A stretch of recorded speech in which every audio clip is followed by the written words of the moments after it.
আছি, আর এখন আমাদেরকে যুদ্ধের ময়দানে রেখে দিয়ে তুমি একাই পালিয়ে যাচ্ছ। তুমি বীর পুরুষ পালিয়ে যাবে, তো আমরা কেমন করে লড়াই করব? তো ইবলিস শয়তান কি বলছে? ইন্নী আরা মা লা তারাউনা, আমি আমার দুই চোখ দিয়ে যা দেখতে পাই, তোমাদের মতো এই খ্যাপা পাগলগুলো তা দেখতে পাই না। কেন? আমি হলাম জিনের জাত, এবং আমি মালায়েকাদের সাথে উঠেছি, বসেছি, চলেছি, ফিরেছি, তাদেরকে চিনি আমি এবং দেখেছি। এই যে আসমান থেকে ঝাঁকে ঝাঁকে ফেরেশতাগুলো নাজিল হচ্ছে, যেমন হেলিকপ্টার থেকে মিলিটারি যুদ্ধের ময়দানে নাজিল হয়ে যায়, নেমে যায়, ওই রকম বদরের প্রান্তরে দেখো শত শত আল্লাহর ফেরেশতা নাজিল হচ্ছে, সাদা সাদা কাপড় পরে তরবারি হাতে নিয়ে। এখন তোমাদের উপায় নাই, তোমাদের বাবার হিম্মত নাই, তোমাদের 14 গোষ্ঠী মিলতে গেলেও মুসলমানদেরকে পারবে না। কেন? যে 313 জন মুসলমানকে সাহায্য করার জন্য আসমানের মালিক আসমান থেকে মিলিটারি পাঠিয়ে দিয়েছেন। আমি স্বচক্ষে দেখতে পাচ্ছি, তার জন্য ময়দান ছেড়ে পালিয়ে যাচ্ছি। তারপর যেটা কাজের কথা সেটা হলো এটা, ইন্নী আখাফুল্লাহ রব্বাল আলামিন। ওরে কত সত্য কথা! আমার কথাগুলো ইবলিস শয়তান এই জালসার ডানে বামে যদি থাকে তো সেও শুনছে। কি সে বলেছে? ইন্নী আখাফুল্লাহ রব্বাল আলামিন, আমি আল্লাহ রব্বুল আলামিনকে বলে ভয় করি, আমার জানে আল্লাহকে বলে ভয় আছে। আল্লাহ রব্বুল আলামিন কঠিন ক্ষমতার মালিক, তিনি আযাব দিতে পারেন এবং তিনি সর্বনাশী মানুষকে যে কোনো রকমের শাস্তির মুখোমুখি করে দিতে পারেন। এ বলে আমার জানের ভেতরে ভয় আছে, আল্লাহকে বলে আমার অন্তরটা কাঁপে। কাজে আমি এখান থেকে চলে গেলাম, আমি এখান থেকে পালিয়ে গেলাম। আল্লাহকে ভয় করা ভালো চরিত্র না খারাপ চরিত্র? সবাই তো জানেন যে এটা ভালো চরিত্র।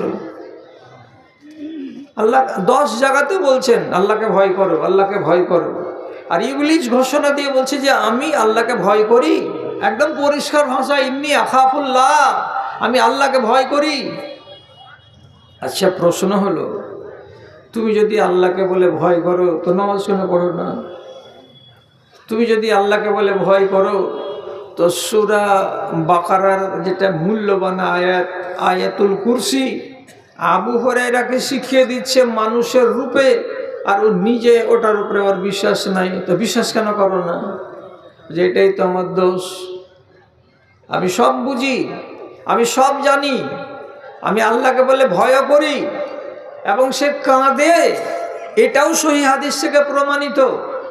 কিন্তু এই যে এতটুকুনি ঈমান, এই ঈমানটুকু নিয়ে ইবলিস শয়তান যে আজও বেঁচে আছে, মরার পরে কি সে কল্যাণ পাবে? সে তো পাবে না কল্যাণ। কেন?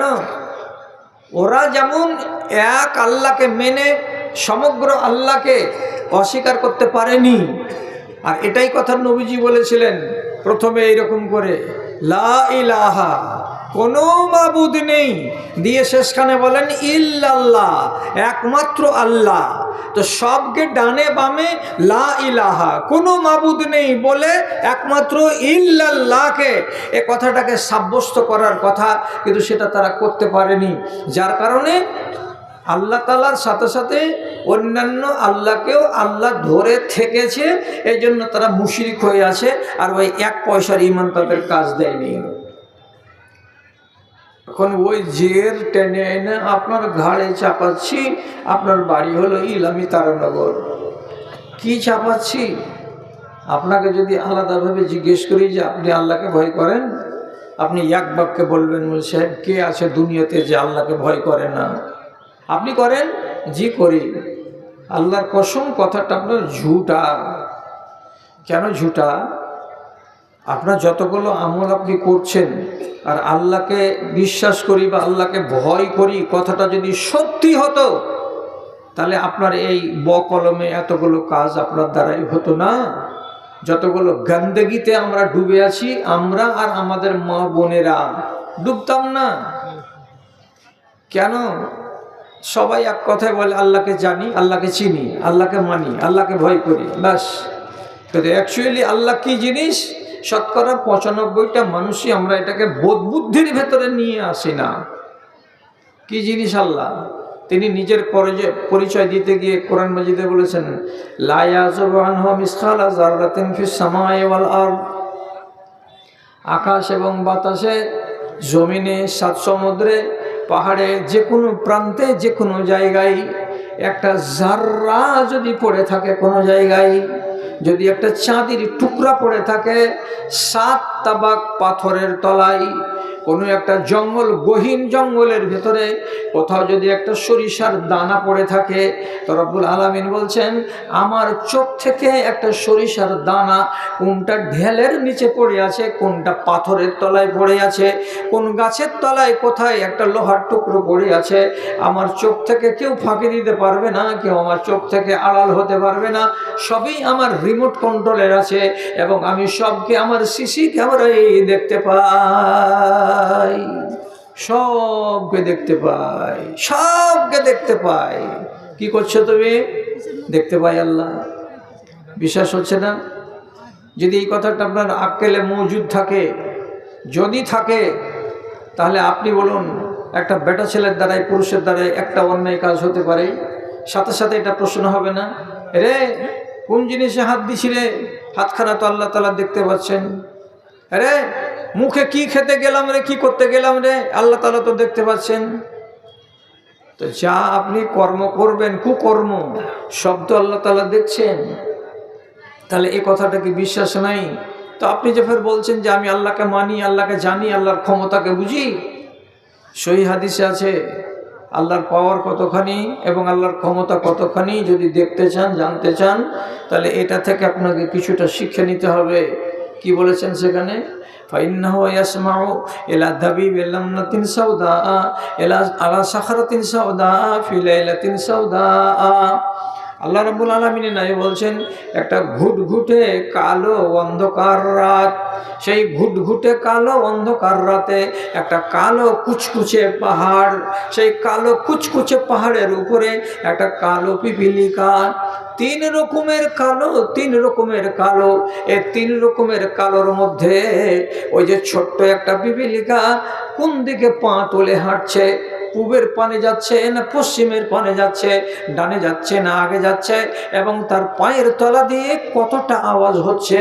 আমি যখন হাঁটি তখন আমার পায়ের আওয়াজ হয়, গরু যখন চলে তখন গরুর পায়ের তলা দিয়ে আওয়াজ বেরোয়। তেমনি পিপিলিকাটা যে হাঁটছে তো তার পায়ের তলা দিয়ে যে আওয়াজ বেরিয়ে আসছে। রব্বুল আলামিন নাই বলছেন আমার রব কোটি কোটি মাইল দূর থেকে আরশে আজিমে বসে বসে সেখান থেকে ওই কালো পিপিলিটার পায়ের তলার আওয়াজকে পর্যন্ত শুনতে পান, এবং সেটা কোন দিকে যাচ্ছে সেটাও তিনি দেখতে পান। এ কথা যদি বিশ্বাস থাকে আপনার, আর বিশ্বাস যদি থাকে আমার দিদিমণিদের, তো যখনই বাড়ি থেকে বেরিয়ে কোনো মফস্বল জায়গাতে, শহরে, বাজারে চলে গেলাম, একজন যে আরেকজনের হাতে খপ করে হাত রেখে দিয়ে আঙুলে আঙুল ভরে দিয়ে ফুটানি করে যে হাঁটা শুরু করলাম, এ আঙুলের 2 হাতের আঙুলগুলো যে এভাবে গুজিয়ে আছে, আল্লাহ তাআলা কি দেখতে পান না? যদি জিজ্ঞেস করেন রহিমা এটা তোমার কে, যদি আল্লাহ তাআলা জিজ্ঞেস করেন গিয়াসউদ্দিন যার হাতে আঙুল ঢুকিয়ে চলছো রাস্তা, যার কাঁধে হাত রেখে আছো, এটা তোমার কে? যদি তোমার বিবি হয় তো ভালোই কথা, আর যদি বিবি না হয় তো তাহলে জবাবটা কি দেবে? তোমার জানের ভেতরে কি 1 নয় পয়সা ভয় আছে? যদি ভয় থাকতো তাহলে এই কাজটা তুমি করতে না। তাহলে আমাদের ঈমান সবারই আছে, আমি ঈমানের অস্বীকার করছি না, কিন্তু ঈমানগুলোতে পোকা লেগে লেগে আছে। আর এটা অবিশ্বাস করবেন নাকি? রাসূলুল্লাহ সহিহ হাদিসে বলছেন ইন্নাল ঈমানা লা ইয়াখলুকু ফি জাওফি আহাদিকুম কামা ইয়াখলুকু সাওব। যেমন তোমাদের গায়ে একটা চাদরকে 3 বছর গায়ে দিতে গেলে পুরাতন হয়ে যায়, একটা শার্টকে 1 নাগাড়ে 2 বছর যদি গায়ে চাপাও তো শার্টটা যেমন পুরাতন হয়ে যায়, তেমনি তোমাদের দিলের ভেতরে ঈমানটাও পুরানো হয়ে যায়। যখন তোমার জামা পুরানো হয়ে গেল, গা থেকে তুমি ছুঁড়ে ফেলে দিলে, নতুন জামা কিনে নিলে, কিন্তু তোমার ঈমান যদি পুরানো হয়ে যায় তো তাহলে তাকে মজবুত করবে কি দিয়ে? তাকে নতুন করবে কি দিয়ে? তো নবীজি বলছেন জাদ্দিদু ঈমানাকুম বিযিকরিল্লাহ ওয়া ফি রিওয়ায়াতিন জাদ্দিদু ঈমানাকুম বিলা ইলাহা ইল্লাল্লাহ। আপনার মুখে লা ইলাহা ইল্লাল্লাহর বাণীকে যদি বেশি বেশি করে বাড়াতে পারেন তো দুর্বল ঈমান সবল হবে, এবং আল্লাহর জিকির যদি বাড়াতে পারেন তাহলে আপনার ঈমান মরা থাকতে গেলেও জিন্দা হয়ে যাবে। অতএব একটা মানুষ যদি মনে করে যে আমার ঈমানটা কমজোর আছে, একে আমি শক্তিশালী করব, তো কি দিয়ে শক্তিশালী করা যায়? যত বেশি বেশি বেশি বেশি করে আপনি আস্তাগফিরুল্লাহ পড়বেন তত বেশি বেশি আপনার ঈমানের ব্যাটারি চার্জ হবে। কথাটাকে ফেলে দিয়েন না। এক। 2 নম্বর, ঈমানের পোকা সারাতে গেলে যেগুলো ভুল করবেন সেই ভুলগুলোর উপরে মাঝে মাঝে মাঝে মাঝে লজ্জিত হবেন। একলাই আমার সামনে এসে নয়, ঘরের কোণাতে বসে বসে নিজে নিজে লজ্জিত হবেন। লজ্জিত হওয়ার মানে কি? একাই কোণাতে বসে বলবেন হায় আল্লাহ, কিসের জন্য? গত 7 তারিখের দিন আমি অমুক জায়গায় জালসা শুনতে গিয়ে অমুকের পকেট থেকে চুপচাপ তার মোবাইলটাকে বের করে নিয়ে সুইচটাকে অফ করে দিলাম। আর দেওয়ার পরে মোবাইল মিস্ত্রির কাছে এসে তার ডিভাইসটাকে চেঞ্জ করে দিয়ে আমি কেন হালাল করে নিলাম? কাজটা তো আমি ভালো করিনি। হায় আল্লাহ, এটা কাজ আমি কেন করলাম? এই বলে আপনার কৃতকর্মের উপরে আপনাকে মাঝে মাঝে লজ্জা বোধ করতে হবে, আপনাকে শর্মিন্দা হতে হবে, আপনাকে অনুশোচনা প্রকাশ করতে হবে।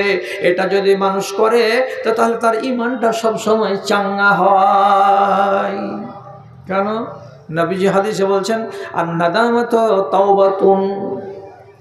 তওবা করতে গেলে যেমন মানুষের গায়ে পাপ থাকে না, তওবার ভাষাটা কি? আস্তাগফিরুল্লাহ। তওবার ভাষাটা কি? আস্তাগফিরুল্লাহ রাব্বি মিন কুল্লি যামবি ওয়া আতুবু ইলাই। এটা হলো তওবার ভাষা।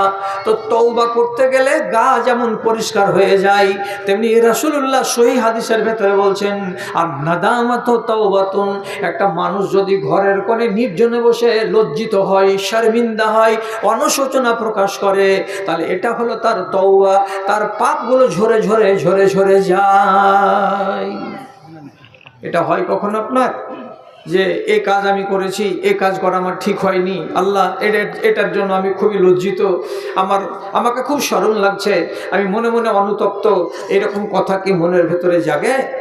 বরং যারা যৌবনকালে থাকে তারা বলে এটা তো এসব করারই বয়স, কিছুদিন হোক, বুড়ো বয়সে আল্লাহ তাআলার কাছে খাকসারি করব। এ কথা যারা বলে তারা নেহাত ভুল কাজ করে, কঠিন ভুল কাজ করে। কেন? যে আয়ুর কোনো গ্যারেন্টি নেই।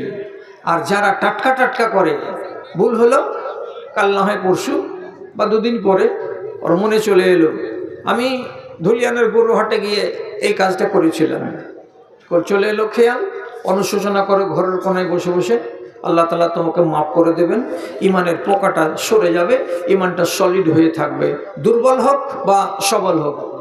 তাহলে ঈমানকে সবল করার জন্য হলো তওবা আর ইস্তেগফার। তো তওবারই একটা অংশ, এটা হল নাম কি? লজ্জা বোধ করা, লজ্জিত হওয়া।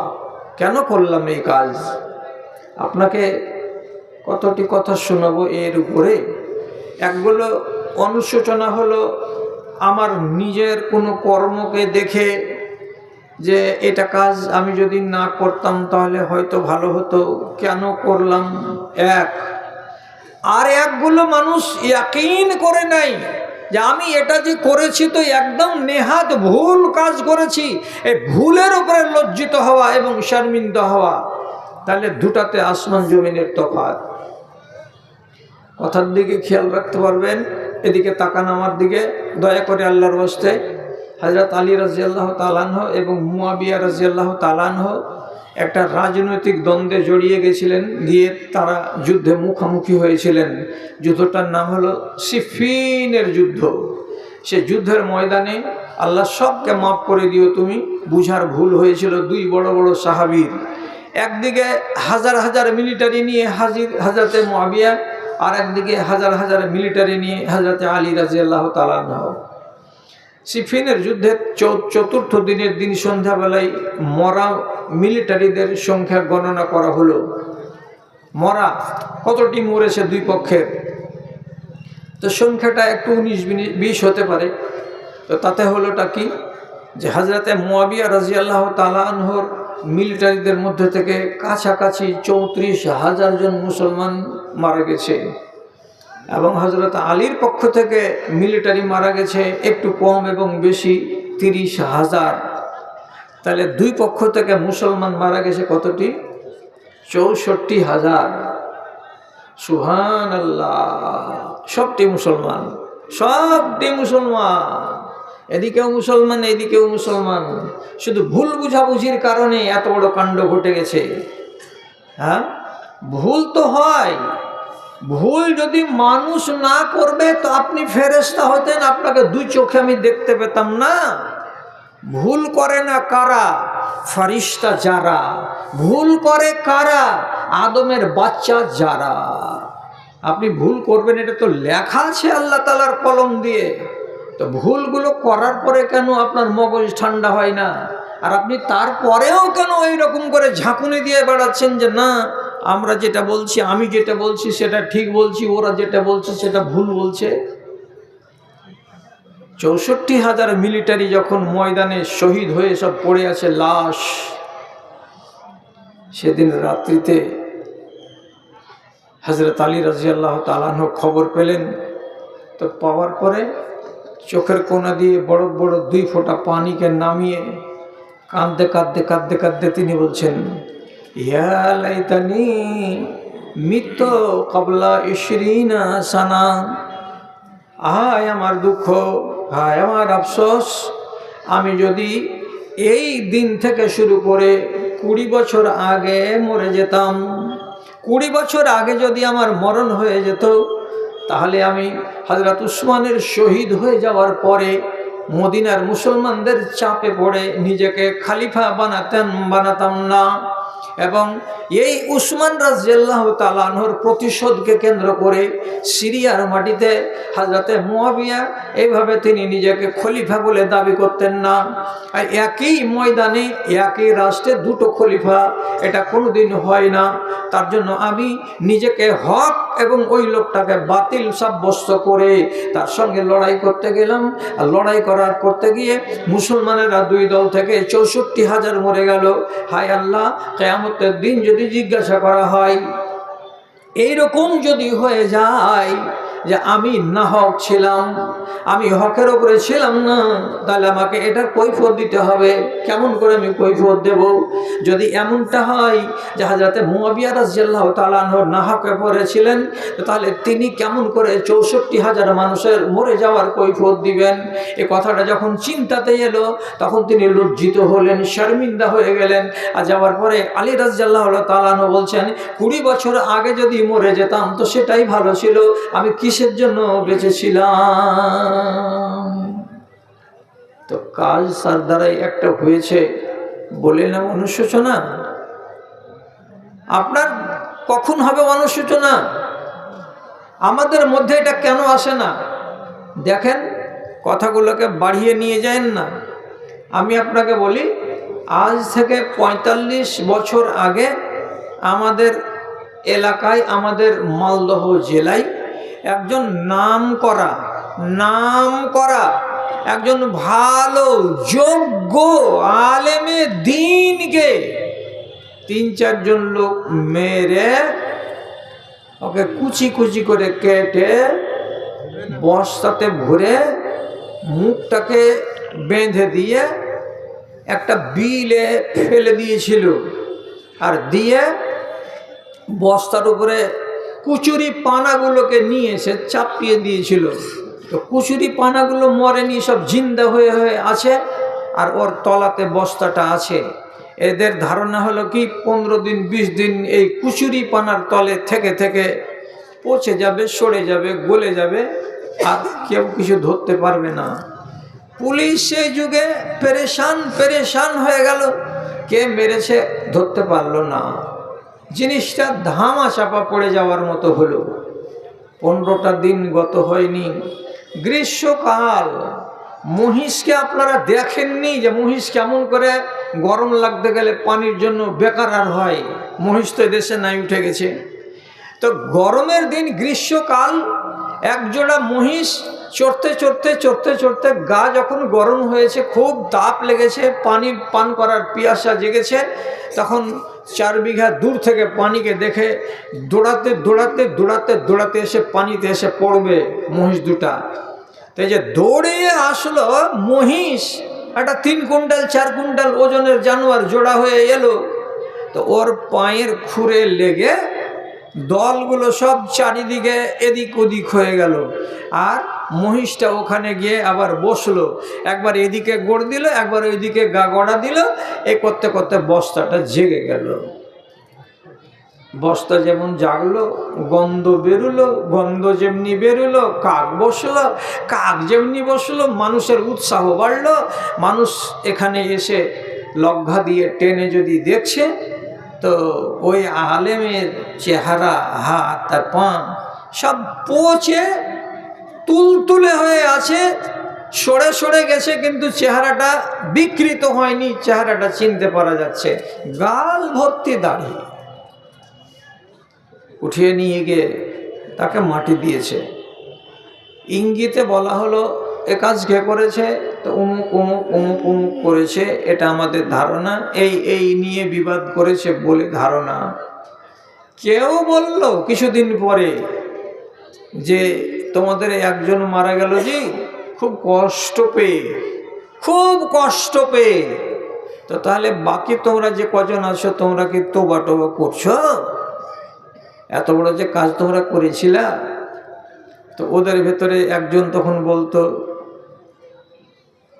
এটা কি করেছি, দরকার যদি লাগে তো এর থেকে আরো কঠিন কঠিন করতে পারবো, এবং সবকে এটা হুইপ দিয়ে দিয়েছি, আমাদের মোকাবিলাতে আসিস না, না তো ওই দুর্গতি যে মাওলানাটার হয়েছে ওই দুর্গতি তোদেরও করে ছাড়বো।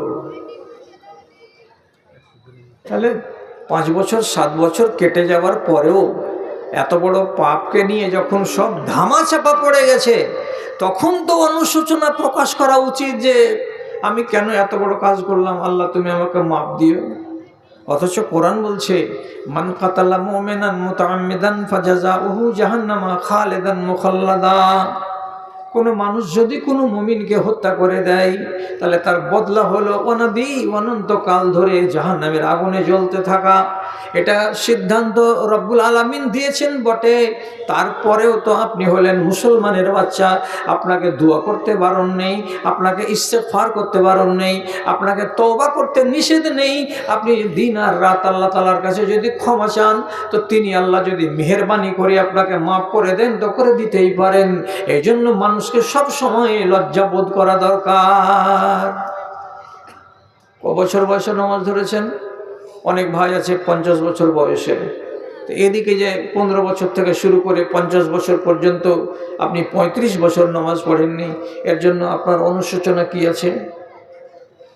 কোনোদিন কোনো আলেমকে গিয়ে বলেছিলেন কি, মাওলানা আমার এত বছরের নামাজ বাকি আছে, তো কি হবে আমার? জিজ্ঞাসা করেছিলেন? আপনার মনে যদি সত্যিকারই অনুতাপ থাকে আপনার পাপকে বলে, তো একবার জিজ্ঞাসা করে দেখবেন। আর যদি আপনি মনে মনে বলেন, ওখান থেকে আপনি বলে দেন, আর আমরা কত যাব, এই দলের লোক অনেক বেশি আছি, কতটি মাওলানার কাছে ঘুরবো ফিরবো। 35 বছর আপনি নামাজ পড়েননি, এটাকে আপনি ফরজগুলোকে জীবনে শোধ করতে পারবেন না, শোধ করতে পারবেন না। আপনি ফরজ যতটি ছেড়ে দিয়েছেন, সেই ছেড়ে দেওয়ার খেসারত আপনার বস্তাতে জমাই থাকবে। তবে একটা ভালো খবর আপনাকে এটাই দিচ্ছি যে রব্বুল আলামিন তার নবীকে দিয়ে খবর দিয়েছেন, আমরা জেনেছি। রাসূলুল্লাহ বলেছেন, একটা মানুষ যদি 20 বছর ধরে ফরজকে ত্যাগ করে, আর তারপরে যদি সে আবার ফরজ নামাজকে আঁকড়ে ধরে নেয়, তো বিগত 20 বছরের ছুটে যাওয়া নামাজগুলোর কি হবে?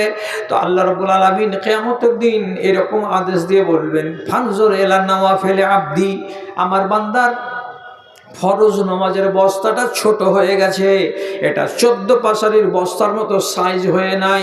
একটা সামান্য সিমেন্টের বস্তাতে যতটি নেকি হয় অতটি নেকি আছে তার নামাজে। তাহলে আমার বান্দা তো ফরজ নামাজ আদায় করেনি, কাজে এর ঘাটতি কি দিয়ে মিটানো যাবে? তখন আল্লাহ রাব্বুল আলামিন বলবেন, আমার বান্দার নফল নামাজ আছে কিনা দেখো তো ফেরেশতারা। যদি নফল নামাজ থাকে তাহলে সেই নফল নামাজের নেকিগুলোকে পাল্লাতে নিয়ে আনা হবে, আর দিয়ে আপনার ফরজ যে ছুটে গেছে সেগুলোকে মেকআপ নেওয়ার চেষ্টা করা হবে। আর এর জন্য একটা ফরজ ছুটে যেতে গেলে সেটার মেকআপ দিতে গেলে আপনাকে শও রাকাত নামাজ আদায় করতে হবে, শত রাকাত নামাজ দিয়ে তাহলে মেকআপ নেওয়া যাবে, নচেত মেকআপ নেওয়া যাবে না। তাহলে এতটুকু ইশারা পেলাম হাদিসের ভেতরে, ফরজ নামাজের যদি ঘাটতি থাকে তাহলে সেটা মেকআপ হবে কি দিয়ে? তো নফল নামাজ দিয়ে। এবার এ কথাটা জানা যখন হয়ে গেল তখন আমার ওই দাদাগুলোকে বলবো যে ভাইগুলো আমার, আপনারা 20 বছর নামাজ পড়েননি, এখন নামাজ ধরেছেন, আপনারাকে সুন্নাত নামাজ বাড়াতে হবে, সুন্নাত বাড়াতে হবে। জরুরি সুন্নাত ক রাকাত? 12 রাকাত। এর উপরে সুন্নাত বাড়ান। কতটি বাড়াবেন? জোহর একটা যতটি পারবেন বাড়ান। মসজিদে ঢুকার কালে 2 রাকাত, যতবার পারবেন বাড়ান। ওযু করার পরে যদি পারেন তো 2 রাকাত নামাজ পড়ুন, তাহিয়াতুল ওযু পারেন তো বাড়ান। যদি রাতের বেলায় ইচ্ছা জাগে নামাজ পড়ার তো পড়েন এবং নামাজ বাড়ান। রমজান মাসে সারা রাত গোটাই খোলা ময়দান পড়ে আছে, আপনি যত পারবেন নামাজ পড়তে পারলে পড়ে যান। এই নফলগুলোকে কিয়ামতের দিন আপনার পাল্লাতে চাপিয়ে আপনার ফরজের ঘাটতিগুলোকে মিটিয়ে দেওয়া হবে। অনুশোচনার একটা দিক বললাম, লম্বা করব না, কেন যে আপনাদের এই গ্রামের জন্য আমার মনে হয়, ভুল বলছি না ঠিক বলছি, মৌলানা রিয়াজুল ইসলাম সাহেব নতুন চেহারা। মৌলানা রিয়াজুল ইসলাম সাহেব কোরআন হাদিসের বক্তা, উনি নতুন চেহারা, তো ওনাকে নিয়ে আসা হচ্ছে। আমি আর কিছুক্ষণ বলছি, বলার পরে অন্যদিকে আমি যাচ্ছি। সেটা কথা কি বলি, মানুষ যদি অন্যায় করে, ভুল করে, তো তাহলে তাকে অনুশোচনা করতে হয়। আমার দিকে খেয়াল করুন, এক নাম করা সাহাবী, তার নাম আবু লুবাবা। উনি গন্ডগোল করিয়েন না, কথার দিকে খেয়াল করুন। হলোটা কি? খন্দকের যুদ্ধের দিন আমার দিকে দেখেন, মদিনার উত্তর দিকে খাল খোঁড়া হয়েছিল, আর মদিনার পূর্ব দিকে ছিল ইহুদিদের একটা বসতি, আর পশ্চিম দিকে ছিল উহুদ পাহাড়, আর দক্ষিণ দিকে আছে খুব ধারালো পাথরের ছোট ছোট পাহাড়। তো মক্কার মুশরিকরা যদি হামলা করে তো উহুদ পাহাড়ের দিক থেকে করবে না, ধারালো পাথরের দিক থেকে করবে না। পূর্ব দিকে আছে ইহুদিদের বসতি, ওরকে তো ওটা গ্রাম, ওদের সাথে মুসলমানদের চুক্তি আছে, দুশমনকে জায়গা দেবে না। তো যদি ওরা ঢুকে তো উত্তর দিক দিয়ে ঢুকবে, ওই জন্য রাসূলুল্লাহ খাল খুঁড়িয়ে দিয়েছিলেন মদিনার উত্তর দিকে। আর এই জন্য যুদ্ধটার নাম হলো খন্দকের যুদ্ধ। তো সেই যুদ্ধের সঙ্গীন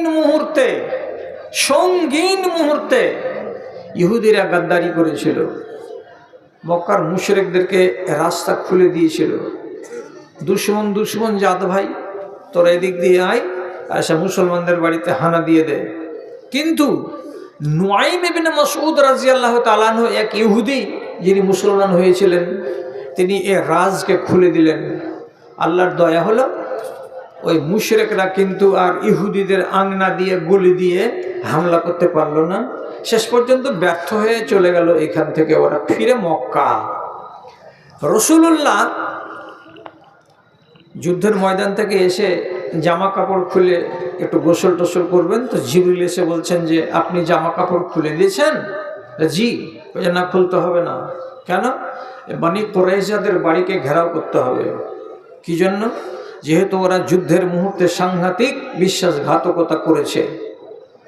এবার তাই হলো, শেষ পর্যন্ত তাদেরকে নাকাবন্দি করার পর এটা ফায়সালা রাসূলুল্লাহ গোপনে নিলেন, এবং আরেকজন সাহাবীকে দিয়ে বলেও দিলেন যে তোদের শাস্তিটা কি হওয়া দরকার।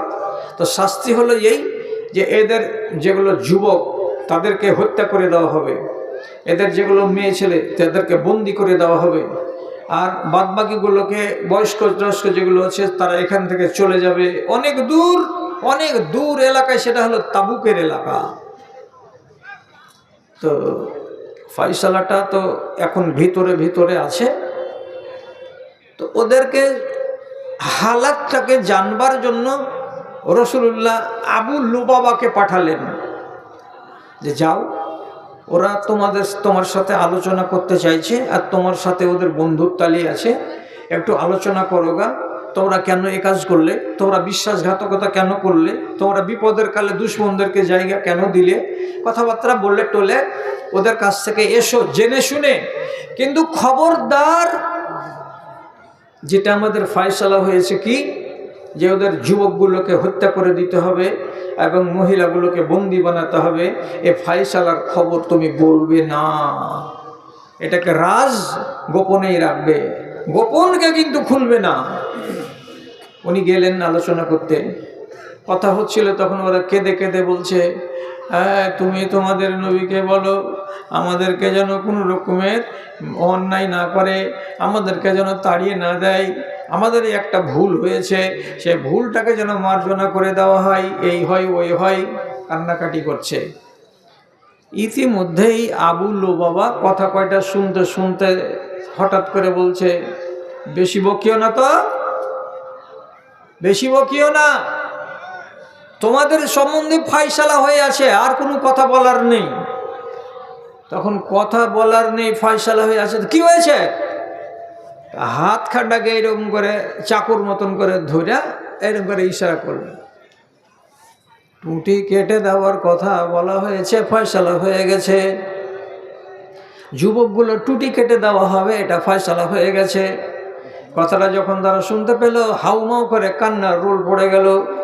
আর যখনই ওইখানে একটা অস্বাভাবিক পরিস্থিতি তৈরি হলো, তখন সাথে সাথে আবু লুবাবা বলছে, ইন্না লিল্লাহ, কি করলাম, রাসূলুল্লাহ আমাকে যে কথাটা বলতে নিষেধ করেছিলেন সে কথাটা যে আমি খুলে দিলাম, মুখ দিয়ে যদি নাইবা বলি তো ইশারাতে যে গলা কেটে দেওয়া দেখালাম, ওরা তো সবাই বুঝে গেল যে তোমাদের গলা কেটে দেওয়া হবে, আমি তো খিয়ানত করে দিলাম। এই যে খিয়ানত করে দিলাম, মাথাতে যেমনি কথাটা এলো, সাথে সাথে তিনি ঘুরে এলেন, আসার পরে মদিনার মসজিদের সামনেকার একটা পিলারের সাথে নিজেকে দড়ি দিয়ে মজবুত করে বেঁধে দিলেন। আর দেওয়ার পরে লোকেরা এসে বলছে, আবু লুবাবা তুমি নিজেকে মসজিদের পিলারের সাথে বেঁধেছো কেন? এই চাওয়ালা আসবেন এদিকে, হটো বাইরে যাও।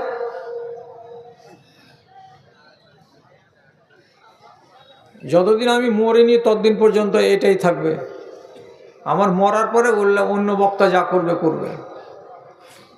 এই শ্রোতাগুলোর কাছে চা বিক্রি করিও না, না তো আমি বলে দিচ্ছি মাইক ছেড়ে দেবো, 1 মিনিট আমি ছেড়ে দেবো, মাইক দিয়ে চলে যাবো এখান থেকে।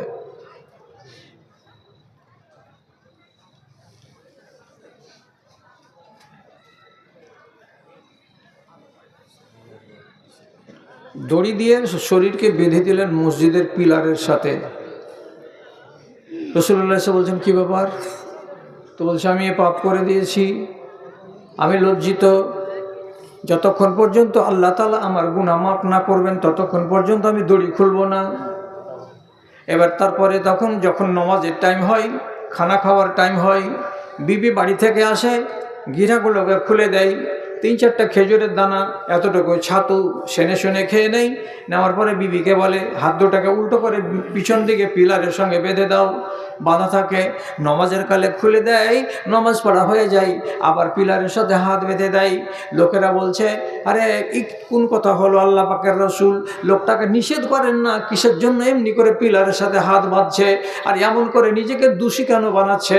তখন নবীজি বলছেন, এই খ্যাপা ছেলেটা একেবারে পাগলামি করেছে, ভুল করেছিল, তো সে যদি আমার কাছে এসে বলতো তো আমি আল্লাহ তাআলার কাছে বলতাম, কিংবা আমি কোনো ব্যবস্থা করে দিতাম, তা না করে সে আমাকে না বলে সরাসরি আল্লাহ রাব্বুল আলামিনের দরবারে চলে গেছে। আর যে আল্লাহকে বলছে যতক্ষণ পর্যন্ত তুমি আমার তওবা কবুল না করবে অতক্ষণ পর্যন্ত আমি আমার রশি খুলবো না, আমি আমার বাঁধন খুলবো না। এবার বলো তো, এখন যদি আমি তার রশি খুলে দিই আর আল্লাহ যদি কোনো জবাব না পাঠান তাহলে তার মনটাতে কি হবে? এই জন্য আমিও তার রশি খুলতে যাই না। 3 দিন এইভাবে বাঁধনে থাকার পর চৌথা দিনের দিন আল্লাহ তাআলা কোরআন মাজিদে আয়াত নাযিল করলেন, ইয়া আইয়ুহাল্লাযিনা আমানু লা তাখুনুল্লাহ ওয়ার রাসূলা। ও মুসলমানেরা, তোমরা জীবনে কোনোদিন আল্লাহ এবং আল্লাহর রাসূলের সঙ্গে খিয়ানত করিও না। খিয়ানত করাটা বড় কাজ, এই কাজটা কেউ যেন না করো।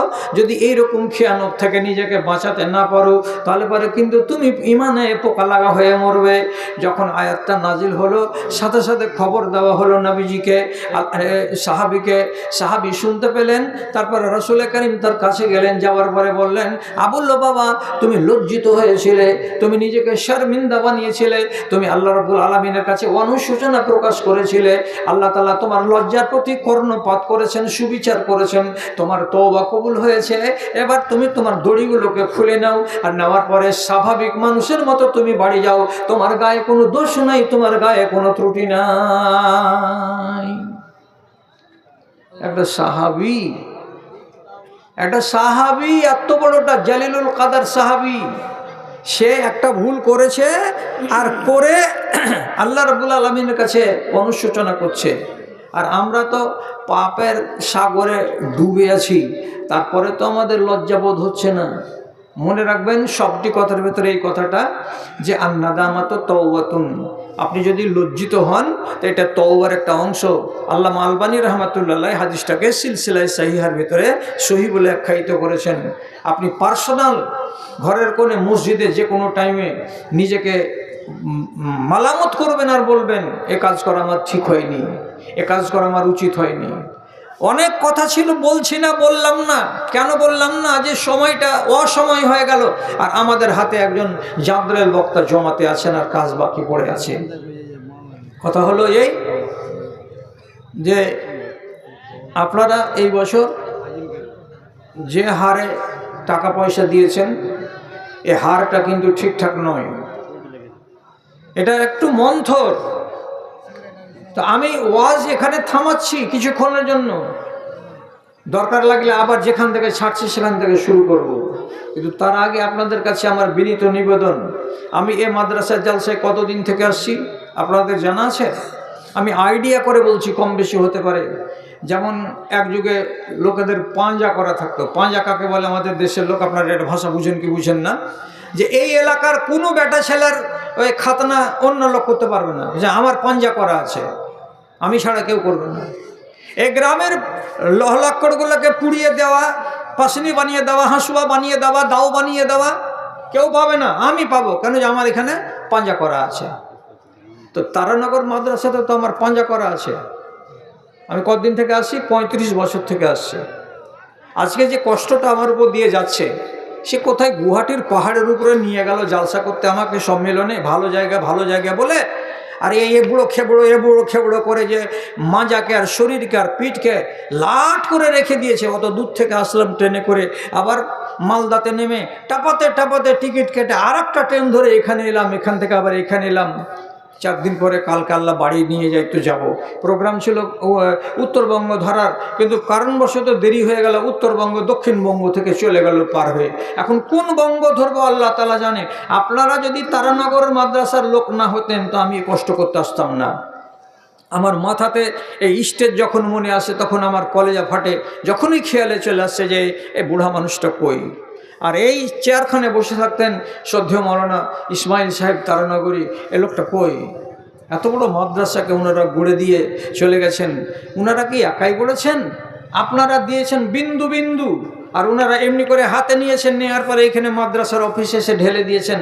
আর এত বড় সুনামের সুখ্যাতির মাদ্রাসা আপনারা কায়েম করেছেন। কিছু হয়েছে, 5টা হাঁড়ি এক জায়গাতে থাকতে গেলে ঘটমট হবে, এটা অস্বাভাবিক নয়। এই স্বাভাবিক ঘটনাটাকে আপনারা খারাপভাবে নিয়েন না, আর ওটার প্রতিফলন যেন জালসার উপরে না পড়ে, এটা আপনাদেরকে কসম দিচ্ছি। কসম দিচ্ছি, আমার কথাটাকে রাখেন।